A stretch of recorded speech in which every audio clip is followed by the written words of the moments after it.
ఇదిగో టిల్లు కూర ఉంటున్నాను చూడండి. ఉల్లిపాయ వేసాను, ఆయిల్ ఎక్కువే పడుతుంది. టిల్లుని శుభ్రంగా కడుక్కోవాలి. బాగా ఎగిపోయింది.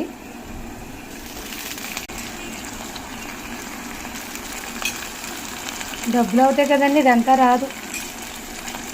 ఏంటంటే బ్లడ్ పడాలి, కానీ బ్లడ్ లేని వాళ్ళకి మాత్రం బ్లడ్ బాగా పడుతుందండి. ఆపరేషన్ చేయించుకున్న వాళ్ళకి, బాలింతరాళ్ళకి, రక్తం లేని వాళ్ళకి బాగా బాలింతరాళ్ళకి అయితే 2-3 సార్లు ఎడితే వారానికి, బాలింతరాలకే కాదు ఆపరేషన్ చేయించుకున్న వాళ్ళకి కూడా వారానికి 2-3 సార్లు ఎడితే.